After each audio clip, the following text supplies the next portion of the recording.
Welcome to City Pulse. I'm Travis Lemons, here to share some recent highlights of Mayor Sylvester Turner spreading positivity at a park opening. Houston and the United Nations are preserving a piece of history, and we'll hear from Michael Heckman, the president and CEO of Houston First. Before we get to all of that, we turn our attention to the local art gallery, Winter Street Studios, where a fire broke out on January 22nd.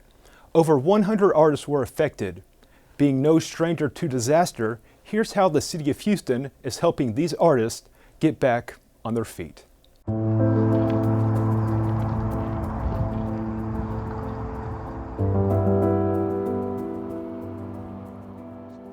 I want to say to each and every artist affected and impacted by the fire here at Winter Street Studio that I am so sorry for what happened. In fact, when I heard about it and then saw the fire on TV, found myself in a state of disbelief.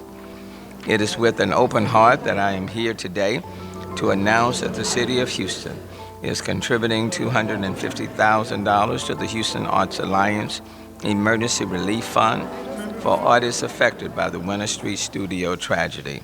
I want to issue a challenge to all of us, and I want us to collectively match the city's contribution to support these artists. When the bomb went off, it exploded the door out, and so it was pulling oxygen from the outside, and the fire was feeding down the corridor. So much has been lost in terms of work product, in terms of equipment, in terms of studio space. While this $250,000 donation is going to go a long way, that there is still more work to be done and more support required. And so we hope that the Houston community will continue to be generous and continue to support this effort and help us help the arts community be resilient. There's no other city in the country that has a program like the one at HAA, the Disaster Services Program.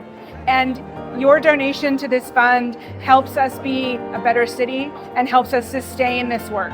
The artists affected by this disaster, they produce their livelihood here. So we're talking about entrepreneurs, not just creatives that are operating a hobby space or something that they're doing in their pastime. This is how they paid their bills and put food on the table. So every donation really counts. To all the artists who are the victims of this tragic fire in Winter Street Studio, there is light at the end of the tunnel.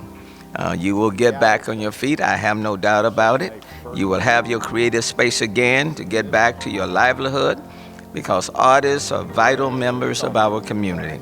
And I am proud to say Houston has some of the world's finest artists living right here amongst us. So Houston is here for you, and as you have been for this city. Mayor Turner and Houston Community College Chancellor Cesar Maldonado recently signed a new 3-year EMS training agreement at HCC's Northeast College. The agreement will further the current focus on resiliency training. The City of Houston partnered with HCC, a new Resilience Center of Excellence and Operation Training Facility. So I'm very much excited about that. Chancellor Maldonado, and we signed that MOU creating a path for HCC.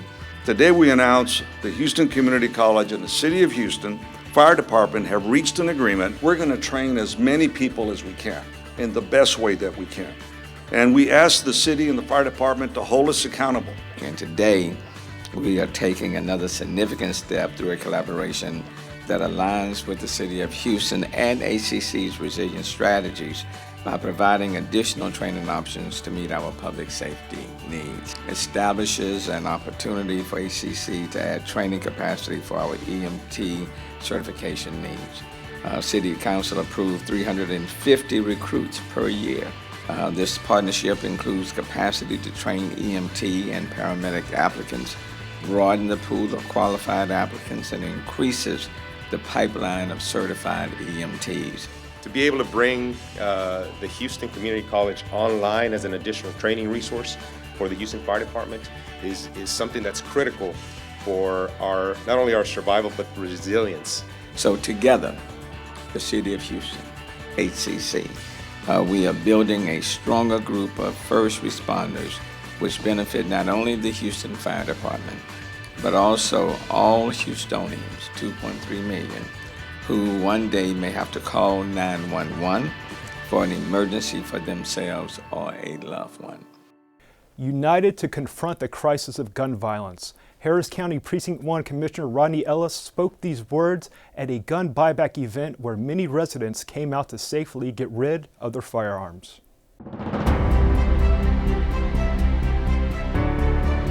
The turnout for today's gun buyback program is another reminder that people want a safe place to get rid of their firearms, no questions asked. There's some who would say when the lines are long, that's a problem.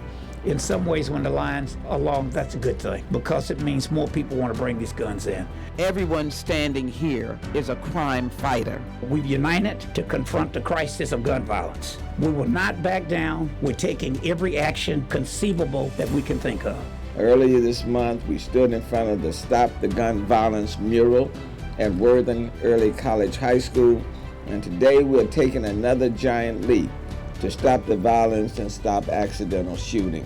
But I am not going to stop fighting until guns are out of the hands of criminals who want to do us harm. Gun buybacks are an opportunity for people to safely remove unwanted guns from their homes and make their community safer. The people who have come today will certainly get a coupon, a voucher, but I can assure you that they are helping us by taking guns away from the possibility of being stolen or misused. The city-county partnership is critically important to removing unwanted firearms and making our community safer. Next on City Pulse, a new park that dogs and coffee lovers will enjoy. I'll explain after the break. Invasive species like giant salvinia and zebra mussels can travel from lake to lake on your boat. So clean everything that's been in the water, and I mean everything. Thanks for helping to protect the lakes you love.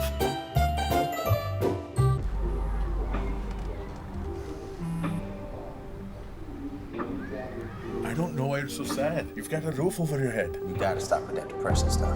That's what white people think. You alright? It just feels like it's coming from everywhere. Do you want to talk about it? You can talk to me if you're feeling sad. Whenever you need to talk, I'm here, okay? How do you know when you've made the right decision? It's the feeling you get in your gut. The one that tells you what's right or wrong. It's the voice inside you that says, I'm buzzed. Better leave the car when it's time to go. Buzz driving is drunk driving. For those who have been watching City Pulse since the start of the year, you know we teased an interview with Houston First Michael Heckman in our previous episode. Well, wait no longer. He sat down with Garrett Hoddle of the Podcast Architects to talk about Houston First's role after the pandemic. We are talking with Michael Heckman, the Chief Executive Officer of the Houston Corporation. Mr. Heckman, thank you for joining us. Can you tell me a little bit about what you do and the Houston Corporation? I know that's a broad question. Yeah.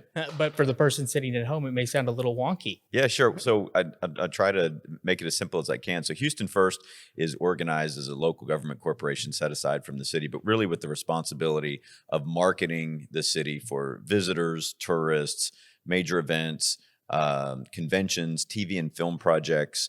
We also run facilities that I think a lot of people would know, like the George R. Brown Convention Center, Jones Hall, Miller Outdoor Theater, Wortham Center. We also own the Hilton Americas Hotel. So we have a really broad set of responsibilities, but boiling it down into something real simple, which is to sell, market, and promote Houston. The economy of Houston. Right. And one thing we were talking about when you first came in here was what you have on the agenda today, going from Zoom meetings to in-person meetings. The pandemic changed everything. How has your corporation aided in, say, the economic recovery and development here in the city as recently? Really, it was to get people back moving again. Once the authorities and the government said that people could move around again and start gathering again, because the pandemic really did have a devastating effect on what we do. We're about people gathering, traveling, hotel stays, things of that nature. But really, the visitor economy for Houston is a multi-billion-dollar enterprise for this city. It employs thousands upon thousands of people, not only at hotels, but at restaurants, the whole hospitality community as a whole. And so our job at Houston First is to create value, is to bring people here, have that ripple effect throughout the economy of creating economic impact so that we can have an even healthier economy than what we have today. And as we recovered from from the pandemic, that took a lot of hard work and a lot of executing against some strategies that we never really thought we'd have to employ before, but then did to come out of the pandemic. That sounds interesting. Do you have a recent project that Houston First maybe participated in, or you find interesting, or said, hey, this had a big impact that you want to talk about, or maybe that helps convey what you guys do to the person sitting on the couch? Sure. So I'm not sure that a lot of people would think intuitively know that this is how it works, but I think people probably know the show Top Chef, right? It's an Emmy award-winning show. They filmed their 19th season here in Houston, and we were involved in helping recruit and get it here, and then ultimately help them move around the destination, understand how they wanted to build their storyline and architecture, and really that became for us really 16 episodes of a commercial for Houston as a destination. You'll hear more from Heckman on a future episode of City Pulse, or you can visit HTV's YouTube page where you can see the complete interview. Now from Houston First to Houston History, the United Nations Cultural Agency UNESCO has honored several African American landmarks in Houston as part of its Slave Route project. The Slave Route project highlights the importance of preserving history and telling the painful truth about the dark past of slavery and how it has affected and impacted the world. Emancipation Park, Olivewood Cemetery, Freeman's Town, Antioch Missionary Baptist Church, 2 Rutherford B.H. Yates Museum properties, the Reverend Ned Pullum and Emma Eddie Pullum House, and the Workman's Cottage Barbershop Beauty Shop Museum, and the Middle Passage Port of Galveston, Texas, have all received letters designating them by UNESCO as sites of memory associated with the Slave Route project. This is a proud moment for not just African Americans. This is a proud moment for all of us. Regardless of how we got here, we are here now. Mayor Turner is proud of this prestigious historic designation. You know what else he likes? Versatility. A new park in downtown Houston caters to all ages, and dogs too. Welcome to the beautiful new Trebly Park, downtown Houston. When we look at this park, it fulfills that mission of having a park within 0.5 miles of where people live.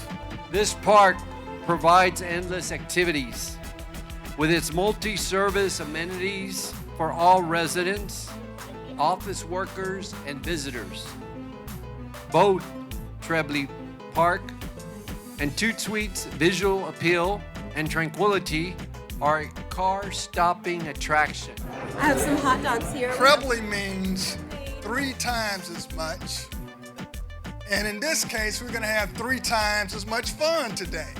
So we have some dog treats. We also have some puppuccinos. Discovery Green is, like a few blocks away, but it's nice to have something that's like 2 blocks or a block away to walk to. So it's wonderful. And then the addition of Toot Suite is going to be amazing. So I'm very excited about the park being open. It'll be a great place to come grab a bite, get a snack, get a coffee, bring the dogs to a nice dog park.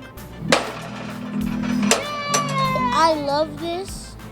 I love the cool games, the set, super cool, super like jungle gym-like, super fun. Parks are the living room to all of our, in many ways, to all of our homes, destination spots, and we need more parks. And then not just more parks, but you want very nice parks. That does it for this edition of City Pulse. I'll be back with more interesting stories. Not to say the stories on this show weren't interesting. Oh, never mind. Until next time, be kind and do better.